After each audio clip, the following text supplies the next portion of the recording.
Olá, queridos alunos, sejam todos bem-vindos a mais uma aula de língua portuguesa. Eu sou a professora Daniele Costa e vamos conhecer o nosso objeto aí de conhecimento. Aula 11, objeto de conhecimento, elementos notacionais da escrita, morfossintaxe, com detalhamento em concordância nominal. Então, vamos juntos aí para a nossa aula.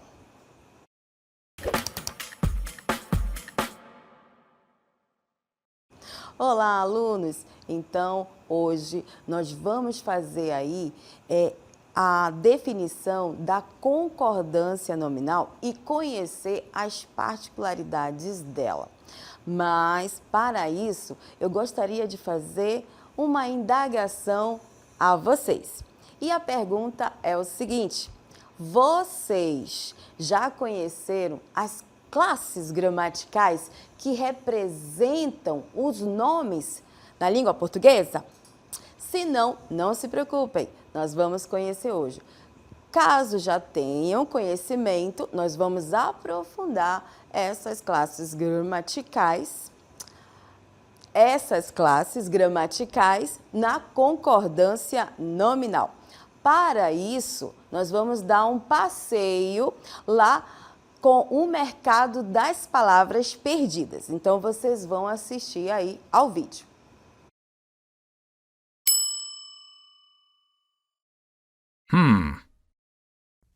Uau, que lugar diferente!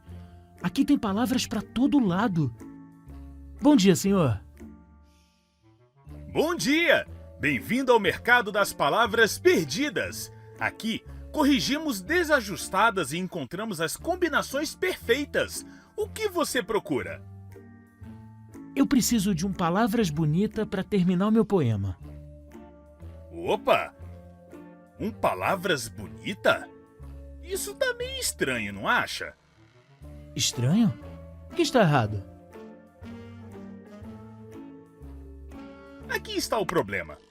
Palavras é feminino e plural, mas você usou que é masculino e singular, e bonita, que é feminino e singular. Nada combina. Então como eu deveria dizer?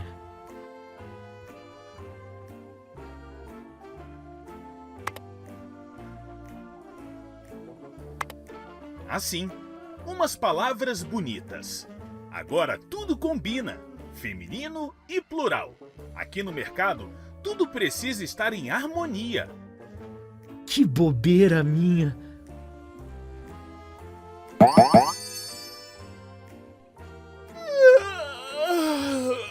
Até que enfim, já estava cansada de ficar desajustada. Ei, alguém me põe com um substantivo que combine comigo! Viram só? No mundo das palavras, cada uma tem o seu par perfeito. Muito obrigado, senhor. Agora eu entendi como funciona a concordância nominal. Eu vou fazer o meu poema com muito mais cuidado. Ótimo! Volte sempre! Aqui no mercado, nossas palavras sempre combinam.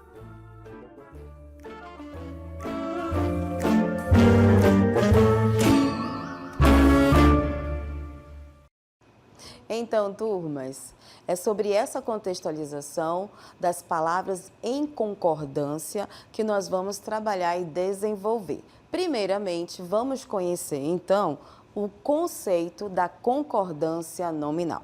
Acompanhe aí, temos aqui a concordância nominal e o conceito que ela nos informa. Então, a concordância, ela vai ocorrer, né? Do adjetivo, do pronome adjetivo, artigo e numeral. Essas são as classes gramaticais que vão concordar em gênero e número com uma classe chamada substantivo, ou seja, aqui eles vão se referir. Então, todas essas que nós pontuamos, elas vão estar em concordância com o substantivo, né? Então, o substantivo é o nome, ele nomeia os seres. Aí, o adjetivo que caracteriza o substantivo, ele tem como objetivo caracterizar o nome. Não se preocupem porque nós vamos já ver exemplos. O artigo, ele determina o substantivo, ele tem essa função, e o pronome acompanha o substantivo. O numeral, ele vai concordar pela quantidade. Aí, para a gente entender melhor todo esse contexto, vamos aqui ao primeiro exemplo. Nós temos aí, lá do nosso vídeo, né? O cliente, ele chegou e falou: preciso de palavras bonita para terminar meu poema. Observem que aqui, esta palavra ela se encontra no plural. E esta aqui está no singular. Essa daqui também, certo? Aqui nós temos uma discordância, né? Por quê? Porque o substantivo palavras está no plural e as outras deveriam estar concordando, certinho? O dono do mercado, ele falou: olha, vamos consertar aí essas concordâncias. E aí ele explicou para o cliente que a forma adequada é umas palavras bonitas. Se o substantivo ele está no plural, o artigo, o adjetivo, o numeral precisam estar no plural. Vamos ver outro exemplo. Aqui, no exemplo 2, nós temos a farinha fresca está na mesa. Então, o substantivo, farinha, está no singular. Aqui nós temos o artigo, certo? E o adjetivo. Essas duas palavras, elas estão em concordância com o substantivo. Então, aqui está adequado essa concordância. Vamos ver outro exemplo. O tucumã amarelo foi colhido hoje pela manhã. Então, quem foi colhido pela manhã? O tucumã amarelo. Observem que o tucumã é o C. Ele está no singular. Logo, nós temos acompanhando ele a palavra amarelo e o O. O tucumã está no singular e o artigo aqui acompanhando também o amarelo. Então, aqui nós apresentamos uma concordância adequada. Próximo exemplo. Temos aí: os açaís frescos foram vendidos no mercado. O que foi vendido no mercado? Os açaís. Observem que açaís, né, está no plural. Logo, esta palavra está se referindo a ele, está concordando porque está no plural e esta aqui também. Então, o exemplo está adequado à concordância. O adjetivo aqui, frescos, estão concordando com açaís e o artigo também adequadamente. Vamos para o próximo exemplo. O barco pequeno navegava lentamente pelo rio. Então, quem está fazendo a ação de navegar é o barco pequeno. Quem é o C que está fazendo essa ação? O barco. Então, o barco é o nosso substantivo. A palavra pequeno está caracterizando. Então, ele é o nosso adjetivo. E o O está determinando esse barco. Logo, este exemplo ele está adequado à concordância nominal. Certo? Então, turmas, o que nós estamos estudando hoje é justamente sobre a concordância nominal. E a principal classe gramatical é o substantivo, as demais vão concordar em número e em gênero. Quais são elas? Adjetivo, artigo, pronome e numeral. Então, nós temos aí que a concordância nominal, ela vai trabalhar com essas classes gramaticais e elas precisam estar em concordância. Agora, vamos detalhar os elementos da concordância nominal. Observem aí na tela quem são esses elementos da concordância nominal.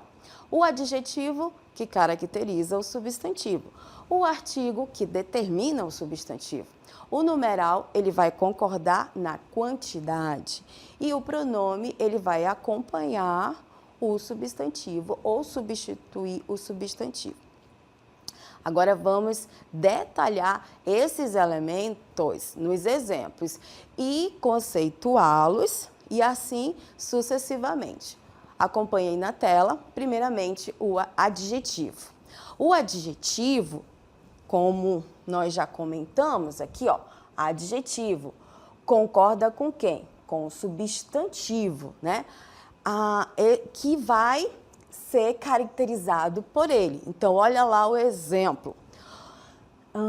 O açaí gostoso. O açaí é o nosso substantivo. Gostoso é a caracterização. Logo, nós temos aqui o "o", né, determinando aí o açaí. Se o açaí está no singular, ele é masculino, o adjetivo e o artigo vão concordar também com esse substantivo. O próximo exemplo, as tapiocas deliciosas. Ó, substantivo, o "c", deliciosas caracterizando esse "c", e aqui as, né, que tapiocas é feminino, o artigo as também vai estar no feminino, certinho?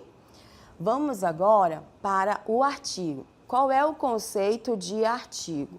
O artigo concorda com o substantivo e o acompanha, o determina. Olha o exemplo.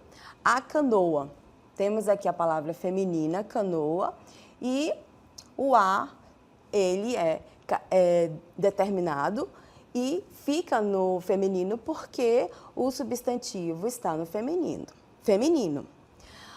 Outro exemplo, os peixes. Peixes é o "c", é o masculino, está no plural. Logo, o artigo precisa concordar com o substantivo. Vamos adiante. Numeral. O numeral concorda com o substantivo em número e em número, porque ele é numeral, né? Aí o exemplo, 2 tambores de água. Temos aqui, ó, o "c", o substantivo, e o numeral especificando a quantidade de tambores, certinho? Uma rede nova. A rede é o nosso substantivo e aqui a quantidade, né, que existe aí uma rede nova. Próximo. O pronome é uma outra classe gramatical que vai concordar com o substantivo que substitui ou acompanha esse substantivo. Aí aqui nós temos o exemplo. Esta chuva. Chuva está no feminino, está no singular e é o nosso substantivo. Aqui nós chamamos de pronome, né? O pronome, ele está acompanhando, nesse exemplo, o substantivo. É um pronome demonstrativo. E aqui nós temos, no outro exemplo, bois. Bois é masculino e está no plural. Logo, o pronome esses também vai concordar com esse substantivo, certinho? Então, turmas, vimos aí os conceitos e exemplos dessas classes gramaticais que acompanham o substantivo. Agora, nós vamos contextualizar a concordância nominal, mas antes disso, vocês vão assistir a um vídeo que fala sobre um conto do nosso grande poeta Machado de Assis. Era uma vez uma casa elegante uma agulha orgulhosa e um novelo de linha que viviam discutindo quem tinha mais valor. Por que está você com esse ar toda cheia de si, fingindo que é importante? Cada um tem seu papel. Preocupe-se com o seu e deixe o meu. Eu faço o trabalho mais difícil, eu furo o pano. Mas eu dou forma aos vestidos. A costureira, alheia à discussão, começou a costurar. Agulha e linha, juntas davam vida à peça mais elegante da baronesa. Ora, agulha, veja quem vai ao baile. Sou eu, fazendo parte do vestido da baronesa. E você, de volta à caixinha. Enquanto a baronesa pega o seu vestido para ir ao baile dançar entre diplomatas e ministros, a pobre agulha iria para a caixinha, triste com sua sorte. Aprenda, agulha, você se cansa abrindo caminho para os outros, mas é a linha quem aproveita os louros. Eu, onde me espetam, fico. E assim, a agulha compreendeu que muitas vezes o esforço não é reconhecido, mas essencial. Esta história nos mostra que cada um tem seu papel, mas nem sempre o mérito é devidamente compartilhado. Moral da história: há quem trabalhe para brilhar e quem brilhe pelo trabalho dos outros. Então, turmas, tivemos aí uma contextualização desse conto e ele vem trazendo aí personagens, né, com atitudes, uma querendo ser melhor que a outra, né? Isso não é muito legal. Mas, enfim, eu quero contextualizar com vocês um pouquinho mais sobre esse conto do Machado de Assis. Acompanhe aí na tela. Temos aí uma reflexão do conto Um Apólogo. O conto Um Apólogo, de Machado de Assis, explora sentimentos e comportamentos humanos por meio da interação entre a agulha e o novelo de linha, que representam metáforas, né, de papéis sociais e pessoais. Os principais sentimentos presentes no texto incluem. Vamos ver quais são esses sentimentos que estão inseridos nesse conto. O primeiro é o orgulho. Olha lá, a agulha e a linha demonstravam, né, orgulho pelo papel que desempenhavam. A agulha exibe arrogância, né, sentindo-se superior por furar o pano e liderar o processo de costura. Já a linha tem orgulho silencioso, consciente de que ela quem dá a forma final ao vestido. Então, aqui não está inserido no conto esse sentimento, mas nas entrelinhas, na interpretação, pode ser observado por conta das ações das personagens. Vamos agora para o segundo aí, que é a rivalidade. Olha lá. Rivalidade, a discussão entre a agulha e a linha é marcada pela competitividade, em que ambas buscam validar sua importância. A agulha acredita que o ato de ir à frente é mais importante. A linha defende que sua função de unir e formar o tecido é o verdadeiro destaque. Então, nós temos aí que, na verdade, cada uma delas tem uma função a fazer. Todas, tanto a agulha quanto o novelo de linha, são importantes, mas elas não conseguem enxergar isso. Vamos ao próximo sentimento, que é a desvalorização e submissão. A agulha não reconhece a relevância da linha e tenta rebaixá-la. A linha, por sua vez, adota um comportamento mais submisso e pragmático, preferindo demonstrar seu valor pelo resultado final. Então, ao longo do enredo, a gente vai percebendo isso das duas personagens. Vamos ao próximo.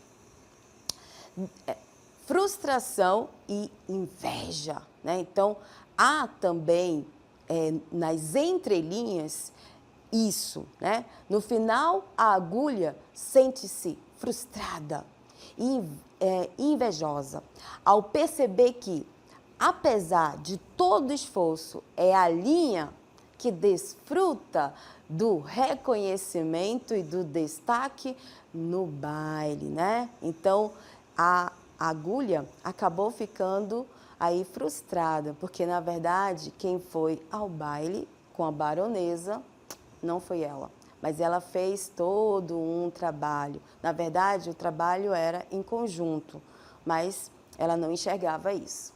Vamos ao próximo. Resignação e sabedoria. Resignação é você aceitar o que está acontecendo, né? As ações que estão acontecendo e seguir com a vida. Ó, o alfinete, personagem secundário, lá do finalzinho, né, já do conto, introduz uma visão sábia e melancólica ao comentar sobre a agulha. Representa a resignação diante das dinâmicas de esforço e mérito, que nem sempre são proporcionais. Vamos ao nosso próximo sentimento. Temos aí, na verdade, dois, né? É a ironia e a crítica social. O tom irônico do narrador reflete uma crítica à sociedade, onde o trabalho árduo de muitos, no caso, agulha, sustenta o brilho e a fama de poucos, que representa aí a linha no vestido da baronesa. Então, turmas, aqui nós contextualizamos um pouquinho do efeito de sentido que o Machado, ele organizou toda essa narrativa e traz uma reflexão sobre nós não nos preocuparmos com o outro, mas sim fazermos as nossas ações e cuidar das nossas vidas, né? Então, é bem rico, é uma crítica social. Agora, pegando esse contexto e trazendo para a concordância nominal, vamos enfatizar aqui uma frase do conto aí do Machado de Assis. Acompanhe aí, olha só. Exemplo baseado no conto Um Apólogo, que explora o nosso assunto, a concordância nominal. Na seguinte frase: a agulha orgulhosa e a linha silenciosa discutiam sobre a costura do elegante vestido da baronesa. Então, nós temos aqui, ó, agulha, linha, discutiam sobre a costura do elegante vestido da baronesa. Essas palavras que estão em destaque são os nossos substantivos sobre toda essa frase aí, certo? E nós agora vamos caracterizar e conceituar as classes gramaticais que estão acompanhando esses substantivos, certinho? Então, vamos lá, acompanha aí na tela a explicação da concordância nominal baseado nessa frase, né? O primeiro, a gente vai enfatizar o adjetivo, né? Então, na verdade, são adjetivos. Orgulhosa, no caso aí, concorda com agulha. Agulha é o nosso substantivo. Ela está no feminino e singular. Então, obrigatoriamente, a classe gramatical adjetivo tem que concordar também. Por isso que orgulhosa se encontra no singular e no feminino. Silenciosa concorda com linha. Linha é o nosso substantivo. É feminino, é singular. Logo, o adjetivo silenciosa precisa estar em concordância. E foi isso que nós vimos. Vestido é o nosso substantivo. E a palavra que estava se referindo a ele O adjetivo que está se referindo a ele é elegante. E se nós olharmos para a palavra vestido, ela é um substantivo, né? Masculino, está no singular. Por isso que elegante, que está caracterizando também, se apresenta no singular. Vamos ver o artigo. Artigo, nós temos aí a, que é o artigo que acompanha, né? Ele vai acompanhar tanto a agulha e a linha. A agulha é substantivo singular e linha também. Por isso que o artigo ele se apresenta no feminino e no singular. Aí nós temos aqui o dó. O dó, ela é uma preposição, mas é uma preposição que é formada pelo artigo or e a preposição de. Então, houve essa junção e temos a preposição, certinho? E ele concordou aí com o vestido, né? O vestido elegante que a baronesa, né, vestiu para o baile. Vestido está no masculino, singular. A preposição também ela vai se materializar no masculino, singular, certinho? Pois bem, turma, para que a gente possa fechar esse pensamento sobre o assunto que nós estudamos, né, da concordância nominal. Nominal faz referência ao substantivo. E o substantivo, vamos ver o mapeamento, eu vou falando e aí vocês vão também materializando no pensamento as classes que devem acompanhar o substantivo. Observem aí na tela. Temos aí, ó, a classe gramatical do substantivo, ela vem com a apresentação do ser, ela nomeia os seres. E na concordância nominal, a classe gramatical do adjetivo, que tem a função de caracterizar o substantivo, também precisa estar concordando. Se o substantivo está no singular, ele precisa estar no singular no contexto. O artigo, ele acompanha o substantivo. Se o substantivo estiver no masculino, o artigo também vai estar no masculino. O pronome, ele acompanha ou substitui o substantivo. Então, sempre eles precisam estar em concordância com o ser. E, por último, nós temos aí o numeral, que deve concordar com o substantivo na questão das quantidades, né? Certo, turma? Então, foi isso que nós desenvolvemos aí sobre a concordância nominal. Eu deixo aqui um forte abraço a todos e até a próxima!